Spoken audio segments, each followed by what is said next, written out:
Você quer saber qual dos bancões comprar na bolsa? Itaú, Bradesco e Banco do Brasil. Quer saber tudo sobre os três? Então fica nessa série que nós vamos fazer aqui no canal, 3 vídeos. Um hoje na terça, na quinta e no sábado, sobre esses 3 bancos. Acredito que depois desses 3 vídeos você vai conseguir fazer essa decisão um pouco mais consciente sobre o que você estaria comprando. Fala pessoal, vídeo de hoje, batalha setorial. Vocês que pediram bancos, então tá aqui para vocês. Então já deixa sugestões aí nos comentários dos próximos setores que nós vamos fazer. Tá? Então, como vocês sabem, vocês acabam pedindo, a gente faz isso aqui no canal. E vamos trazer agora os 3 principais bancos. Tá? Eu excluí o Santander dessa análise. Isso porque o Santander é o mais novo, né, que tem capital aberto em bolsa dos principais do Brasil. Também escolhi Banco Inter, BTG, etc. Tá? Vamos falar de bancões aqui, né, os principais bancos do Brasil. Legal, deixa eu falar desses 3, então já sabe, por favor, curte aqui o vídeo, compartilha com seu amigo que está com dúvida em quais bancos comprar. E ainda tem aquela discussão, né? Será que os bancões morreram? O banco digital vai ser a nova solução? A gente só vai saber lá na frente. Mas quanto isso, vamos para aqueles bancos que são os mais rentáveis que nós temos no Brasil. Bora lá para a apresentação. Aqui, né, pessoal? Então a gente, na apresentação agora, falar dos 3 principais bancos, Bradesco, Itaú e Santander. Bradesco, Itaú e Banco do Brasil. Aí a gente sempre começa falando do controle, né, das empresas, que é um ponto que a gente fala muito aqui. Tanto que no domingo, né, o último Pitacos foi falando um pouco sobre isso, questão de unit, empresa do governo. E aqui a gente vai ter uma crítica bem engraçada do setor bancário, que talvez se a gente não soubesse que eram os bancos, você poderia escolher uma outra ação. Legal, então passando o Banco do Brasil, né, óbvio, estatal, 51,3% do governo, o resto é free float. Tá? Então basicamente quase todo o free float, o governo tem quase que o mínimo necessário para ser o majoritário. Tá? Então quando a gente vê Itaú, assim, 53% do Itaú é uma holding, né, da família do Itaú. Aí tem Itaúsa 39% e tem só 9% de free float. Você pode até achar estranho esses números, mas é que só aqui são todos as ONs, tá? Então que a gente está vendo. Então, quando a gente olha para o controle, é ON, se olhar preferencial, tem bem mais, né, de free float, mas a gente está focado aqui só realmente nas ONs. Você vê o Bradesco, né?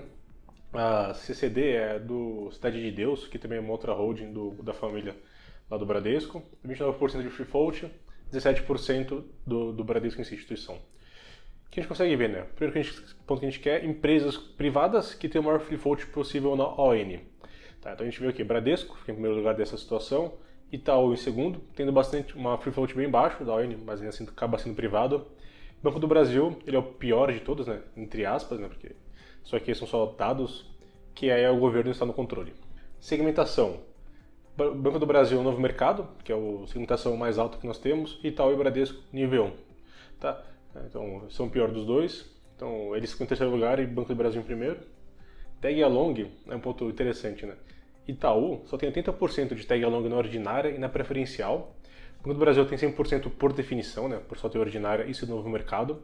E aí o Bradesco já tem 100% de tag along na ordinária. Nos outros vídeos, né, de batalha setorial, de valor que a gente falou, eu expliquei o detalhe do tag along, mas basicamente assim, né? Caso o Itaú seja vendido para uma outra empresa qualquer que seja, nós minoritários receberíamos só 80% dessa oferta, tá? Do valor da ação. Mas é aquilo, né? Você acha que o Itaú vai ser vendido? Você se preocuparia com o tag along do Itaú? Vai ficar a pergunta para vocês fazerem. E aqui a gente vê a governança corporativa. O Banco do Brasil ficou em segundo, não, desculpa, em primeiro de 2 dessas 3. Itaú foi o pior de todos e o Bradesco ficou em segundo lugar. Se eu escondesse assim, né, os bancos que estão ali e mostrar só as medalhas, né, assim, a posição de cada uma, provavelmente você não compraria Itaú. Só assim, não, pô, tá em último em tag along, último em segmentação, controle em segundo, puta, tem coisas bem melhores aqui de governança corporativa. Mas igual eu falei no último vídeo, sobre questão de estatal, etc., muito mais importante que essas coisinhas aqui de tag along, etc., é saber como que a gestão é realmente feita. Provavelmente você não se preocupa com o tag along do Itaú, você não se preocupa que ele é nível 1 ou nível 2 do Novo Mercado, porque você conhece a gestão. Está no Brasil há muito tempo, uma gestão super eficiente. Já do Banco do Brasil, você vê que tem interferência do governo lá. É Novo Mercado? Se fosse Novo Mercado, nível 1, nível 2 de governança corporativa, se tivesse unit, você está nem aí, porque o que mais pesa é que o governo tem interferência grande lá dentro, né? Hoje é um pouco menos, mas já teve muito grande no passado. Então o que importa para nós não são só esses números que estão aqui. Claro que isso é importante para fazer um filtro inicial, mas além disso é realmente saber como é feita a gestão. Então eu comentei, se a gente tirasse um cabeçalho ali, né, de Banco do Brasil e Itaú Bradesco, provavelmente você não compraria Itaú vendo só os outros segmentos. Então, por isso que eu comentei no último vídeo que só ver se tem unit ou não é muito raso. Tá? Então você tem que entender um pouco mais do como é feita a governança realmente de cada banco. Agora falando de rentabilidade, a gente traz o ROI, vocês vão ver que não vai ter ROIC, tá, banco. A gente traz o ROI, ROIs excelentes, né? Quando você compara o ROI dos bancos do Brasil, né? Não do Banco do Brasil, mas dos bancos no Brasil, é muito maior do que os ROIs dos bancos lá de fora. E aí tem N fatores para isso, né? Mas é um super setor aqui. Para você ver que é um ROI um pouco decrescente, né? Não é, já foi muito maior no passado, com as taxas de juros super altas. O Banco do Brasil é aquele que sofre um pouco mais. Se vocês olharem ali 2014, 2016, teve uma interferência do governo, questão da taxa de juros, passar juros de empréstimo, que interferiram bastante. Você vê que eles caminham muito juntos. O Banco do Brasil é aquele que destoa um pouco mais dos outros, né? Pelo que a gente comentou, a governança ali realmente às vezes interfere de formas bem negativas. Tá, mas excelente, né? Um ROI de 20%, excelente empresas, ROIs muito bons. A rentabilidade, né? O Itaú ganha, um dos bancos mais rentáveis do Brasil. Bradesco em segundo, Banco do Brasil em terceiro, muito pela questão dessa oscilação, né? Interferência do governo e tudo mais. Aqui o lucro líquido é muito legal, né? Se a gente olhar ali até 2011, assim, eles partiram basicamente da mesma base, tá? Quando a gente pega em 2002, foi quando eu peguei o inicial. Até 2011 eles eram pau a pau ali, né? Muito próximos. Aí Itaú deslanchou, o Banco do Brasil sofreu muito naquela época de 2014, 2016, por interferência do governo, e o Bradesco ficou no meio, tá? Mas é um ponto que a gente consegue ver, que assim, né? O Itaú, óbvio, foi melhor, né? O que a gente pode falar? Não é uma linha reta, é evidente, mas a gente vê que é um crescimento muito constante. Quando você pega um longo prazo, fica um crescimento mais evidente. E aqui é um ponto legal. Crescimento de lucro nos últimos 12 meses, tá? Então aqui em percentual. Você vê que é um pouco bagunçado, né? Mas normalmente o Itaú fica quase sempre no campo positivo. São poucos os anos que ele tem um... Não prejuízo, né? Mas ele diminui o lucro dele de um ano versus o outro. No Brasil acontece muito mais, principalmente lá em 16, 15 e 14, que tem interferência do governo. Mas a gente vê que um crescimento... Você vê que tem ano para ano que o Itaú chegou quase a dobrar o lucro dele. Então, excelente gestão. Aqui é um ponto legal que a gente consegue ver. E aí tem algumas reflexões que a gente fazer sobre isso. Esse aqui é o crescimento de lucro líquido dos últimos 48 meses, tá? Então seria basicamente os últimos 4 anos, você consegue ver. Então quanto que tem crescido nos últimos 4 anos, que a gente consegue ver um período um pouco maior de análise. Qual é o principal ponto que a gente consegue ver? Um crescimento decrescente. Então lá no passado, né, isso aqui começa em 2016, eles tinham um lucro líquido de 4 anos próximo a 100, 150%. Tá? E agora está próximo ali a zero, um pouquinho acima disso. O que a gente consegue ver? Como hoje são empresas gigantes, né? São as maiores empresas do Brasil praticamente. Você pegar os top 5 ali do Ibovespa, eles certamente estarão lá. Não sei se o Banco do Brasil está, mas Itaú e Bradesco vão estar lá. Então, você consegue ver aqui, quando a empresa é menor, né? Então assim, óbvio, eles não eram pequenos em 2006, mas eram muito menores do que eles são hoje. É muito mais fácil você crescer. Por isso que muitas pessoas buscam investir em small caps, porque tem um potencial crescimento. Tá? Não quer dizer que vão crescer, mas sim que tem um potencial de crescimento maior do que um bancão como esse. Então, como eles são gigantes já, você vê que o crescimento deles acaba diminuindo ao longo do tempo, porque eles acabam ficando muito grandes.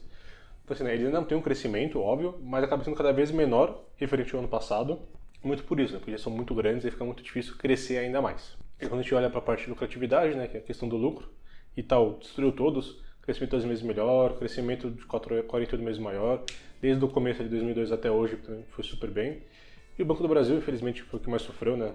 Interferência do governo, etc. Tem bastante coisa ali que atrapalha o banco, tá?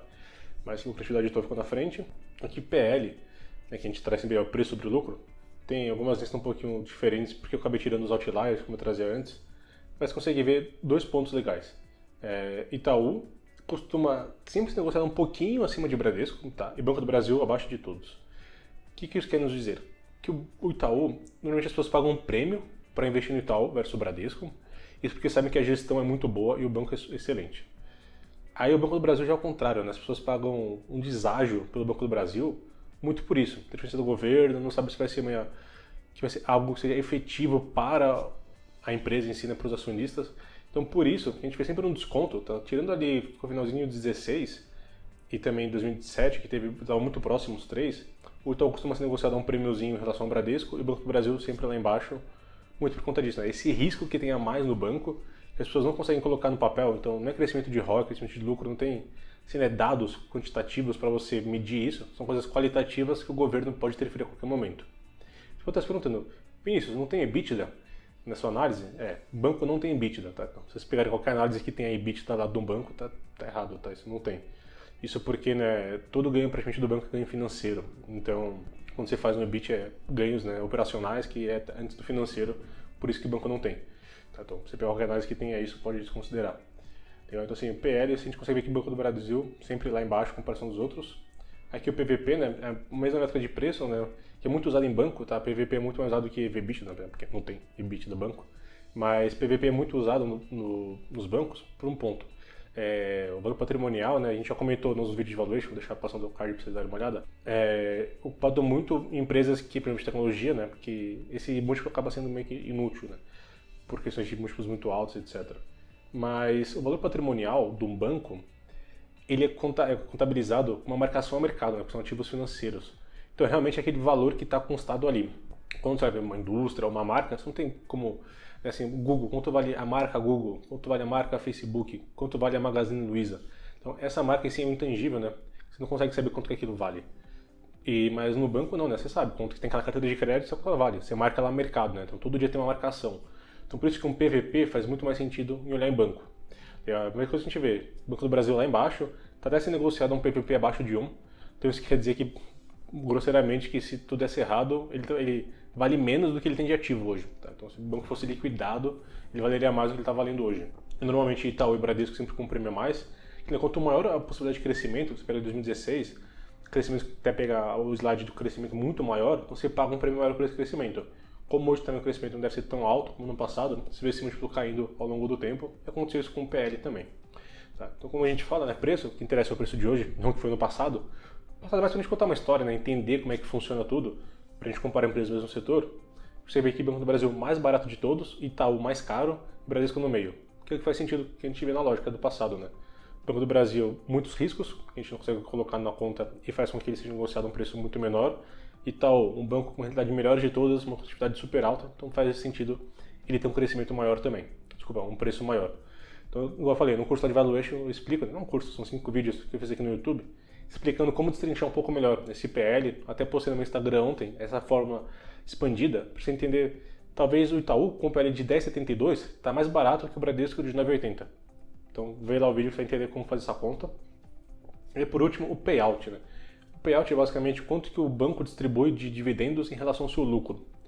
A gente consegue ver, né? O porquê de olhar um payout, né? Ainda por cima em bancos. Quando você faz um valuation de uma empresa, você quer, agora trazendo dados um pouco mais técnicos, o crescimento de uma empresa, né? Empresas maduras, como são esses bancos, coisa que interfere muito são 2 pontos, o ROI e o payout. Então, quanto maior o ROI, maior o crescimento na perpetuidade da empresa, e quanto menor o payout, maior o crescimento também. Então, empresas que teoricamente terão um payout maior tendem a crescer menos. Tá? Então, a gente consegue ver que o Itaú tem um ROI muito maior, assim, desde 2017, comparado a outros, o payout maior. Então, isso nos remete que o G, né, do crescimento, seria um pouco menor versus aos outros. Então, a gente teve que até 2017 eles eram meio que iguais, né, distribuíam um payout muito próximo ali de 40%. E aí o Itaú aumentou um pouco mais e Bradesco no último ano teve esse pulo quase para 100%. Então é muito importante, empresas que são muito maduras, como os bancos, ver qual é o payout e o ROI, porque isso vai determinar o crescimento deles na perpetuidade. Tá? Esses são os 2 principais pontos a ser levados em contas. Legal? Então assim, esse era o vídeo de hoje. Pô, se prepara que quinta-feira eu vou trazer análise dos bancos em si, entender como é que funciona cada um, o que eles têm por dentro. E no sábado a gente vai trazer a análise de performance e dividendos. Tá? Então, são 3 videozinhos completos, mas nos bancos você vai sair dessa sériezinha com a cabeça um pouco mais certa de qual comprar e os riscos de cada um. Breve atenção de vocês, compartilhe com o seu amigo que está em dúvida qual banco comprar. Valeu!